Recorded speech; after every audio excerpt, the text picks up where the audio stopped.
Beliau tour leader dari Malaysia, dari Palestina, namun bisa bahasa Indonesia. Ketika saya bertanya, kenapa kalian mahir bahasa Indonesia? Karena kasiru mayazuru hadal masjid antum Indonesia. Yang paling banyak datang ke kami ini menziarahi Palestina adalah kalian Indonesia. Dan ini adalah mimpi kami, isyarat dari Allah kalau yang akan membebaskan kami adalah kalian Indonesia. Datang tahu li zarati hadal masjid. Jangan berhenti menziarahi masjid ini. Ini persoalan yang maksud dengan titik tolak kebangkitan Islam. Ternyata mereka yakin, bahkan lima orang Gaza bermimpi bertemu Rasulullah, dan Rasulullah mengatakan yang menyebutkan Indonesia dalam mimpi itu. Betulkah demikian? Masih ada waktu? Orang-orang Yahudi yakin dengan hadis Rasulullah SAW kalau mereka nanti suatu hari akan diperangi oleh umat Islam. Gimana prosesinya? Ketika di Aleppo, kaum muslimin itu sedang akan melaksanakan sholat subuh. Wa imamukum al-mahdi, kata Rasulullah, dan imam kalian al-mahdi. Hinama yatasaffufu as-sufufi rijal sufufil jamaah. Tatkala Imam Mahdi meluruskan shaf, fanazala Isa bin Maryam ala janahain malakain. Isa bin Maryam turun memegang sayap dua malaikat di Aleppo, Suriah. Ya, Damaskus Timur. Ya, di tengah-tengahnya ada Gutoh, kemudian ada Damaskus. Damaskus, Gutoh, kalau tidak salah Gota, kemudian Aleppo sebelah sini, dekat dengan Turki. Nah, di Aleppo inilah salat itu dilaksanakan. Salat subuh berjamaah. Ketika Nabi Isa turun, kata Imam Mahdi, ta'al ya Nabi Allah, salilana, mari Nabi Allah, imami kami salat. Nabi Isa menolak, la, taqaddam hadihi ukimat salak. Anda ke depan, qomat ini untuk Anda. Tukramatul ala hadhil ummah, kemuliaan yang Allah berikan pada umat ini. Maka Nabi Isa makmum di belakang Imam Mahdi. Surat Ali Imran ayat 81-82. Itu jawabannya, kenapa Nabi Isa tidak menjadi imam salat. Kemudian selesai salat, kata Nabi SAW, buka pintu masjid itu. Ketika dibuka, tampaklah Dajjal dengan 70.000 orang Yahudi dari lembah Isfahan, Iran, menggunakan jubah Persia. Disitulah pertemuan Dajjal dengan Nabi Isa AS. Begitu pintu masjid dibukakan, maka harumnya tubuh Nabi Isa menghantam pasukan paling depan. Maka plak, mati itu yang barisan depan. Sisanya dari 70.000 itu lari tunggang langgang sampai ke Bukit Zion ini. Ya, mereka menggunakan kendaraan yang kecepatan terbangnya sama dengan keledai yang digunakan Dajjal untuk terbang. Walau yahtabi umi wa disajar wa hajar, walaupun bersembunyi di balik batu dan pohon. Batu dan pohon berkata, ya muslim mu'min, kan dia, iya ya orang Yahudi, bodoh kan dia, sampaian, kemana sih? Tuk, mati dia. Siapkan nanti, paling banyak membunuh Yahudi, paling besar pahalanya tuh. Adapun Dajjal saat itu dia merinding, kata Rasulullah, mencair tuh keringatnya seperti garam yang mencair. Andaikan Isa bin Maryam tidak membunuhnya, dia akan mati dengan sendirinya. Tapi Allah berkehendak dia mati di tangan Isa bin Maryam. Dari Aleppo lari ke Tel Aviv tuh, ke pintu Lud, 15 km ke arah timur Tel Aviv. Disitulah Isa alaihissalam, Nabiullah, membunuh Dajjal. Menggunakan, ada yang menyebutkan menggunakan tombak, ada yang menyebutkan menggunakan pedang. Tapi yang saya baca riwayatnya itu menggunakan tombak. Ya, Brus, kamu yang menyebut saya Yesus Kristus, Brus, kamu berdusta atas nama saya. Aku itu nggak pecak kayak kamu pecak sebelah, Brus. Ya, sampai darahnya tercipat pada pasukannya.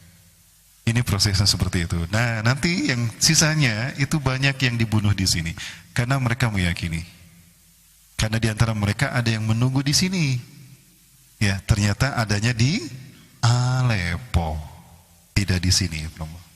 Ya, jadi kecewalah bangsa Yahudi saat itu sehingga dikejar-kejar oleh kaum muslimin. Kapan? Kayaknya nggak lama lagi deh. 6 tahun lagi, mudah-mudahan. Ya, 6 tahun lagi kan ya? Kan sudah kita hitung di sini kan? Baik. Ghafilah rahmakumullah. Lalu apa hikmahnya bagi kita sekalian? Para sekalian. Ya, jadi hijrahnya Rasulullah ke Masjidil Aqsa ini adalah isyarat kalau titik tolak kebangkitan Islam ini dari Masjidil Aqsa. Ya, titik kebangkitan Islam. Dan itu akan dimulai dengan sholat berjamaahnya umat Islam di sini. Siapa mereka? Taifah Mansurah. Yang kedua, Ahlu Syam. Yang ketiga, Ashabul Al-Itisud. Para pembawa fajr hitam ini akan bergerak dari bumi Khurasan. Dan di manakah Khurasan? Khurasan itu di Afghanistan. Ya, Wafilah Rasulullah SAW pernah ketika berperang, selesai perang Rasulullah memerintahkan pada Abdullah bin Hawalah al-Azdi untuk berkeliling mencari makanan karena saat itu dalam kondisi lapar.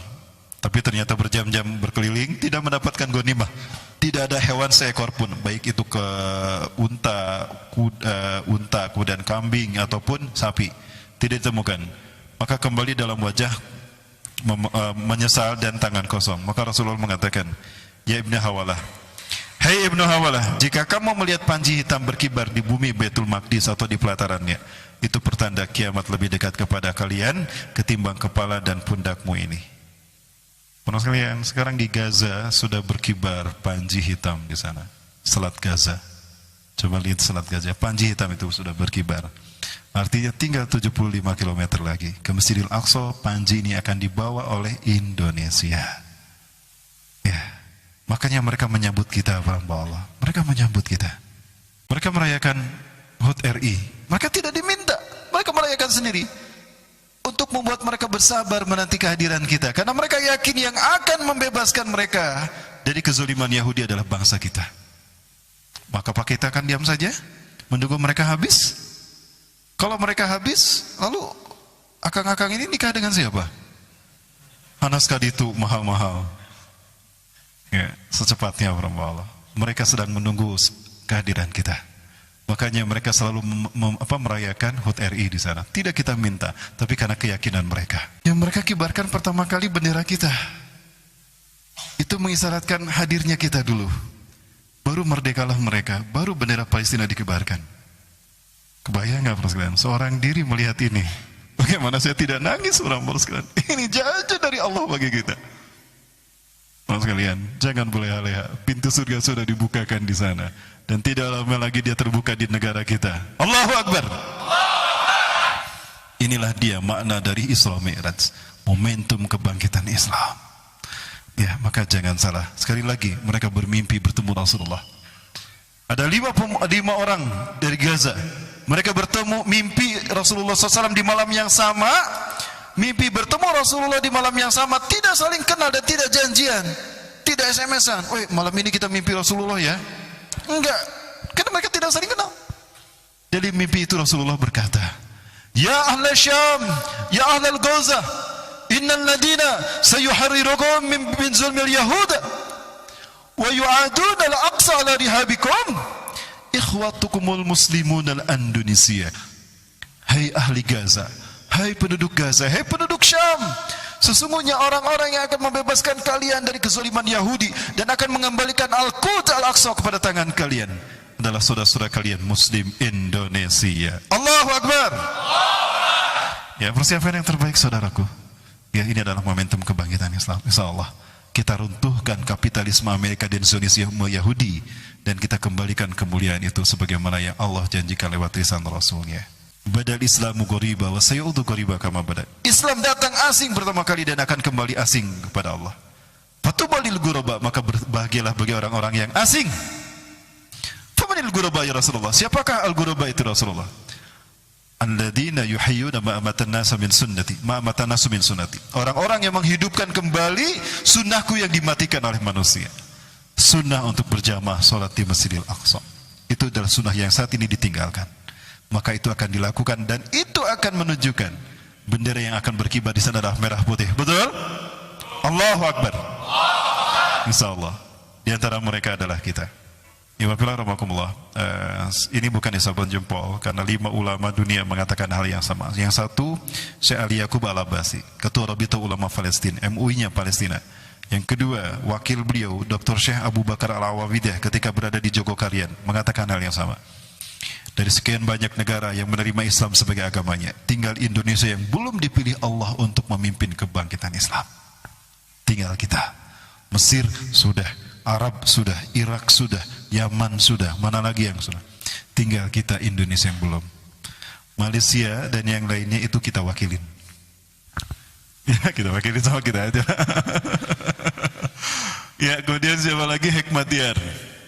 Ketika turun dari podium, setelah kemenangannya mempermalukan Israel, mempermalukan Rusia di tanah Horozan. berkata, ya Muslim Indonesia, in lam yakum amnu dinina hada min biladina hada, fasaykum min biladikum. Hei Indonesia, jika Islam tidak tegak di negaraku, maka di negaramu lah Islam akan tegak. Kata Hikmatyar. Yang ketiga, yang keempat, Dr. Abu Bakar Al-Awawidah. Saya Yusuf Aswaida, Dr. Yusuf Aswaida, pakar ahli hadis, Imam Besar Masjidil Aqsa, mengatakan hal yang sama, bahwa salah satu arti merah putih yang disebutkan Rasulullah adalah Indonesia. Dan yang kelima adalah Abu Musa Bazarkawi. Sebelum syahid beliau mengatakan, wahai pasukanku, jika ini menjadi jihad kita yang terakhir, maka yang akan melanjutkan jihad kita adalah Muslim Nusantara Indonesia. 5 orang ini mengatakan hal yang sama. Ini bukan isapan jempol. Saya mendengar langsung 2 di antara mereka. Langsung saya yang bertanya kepada Allah, dan mereka mengatakan hal ini.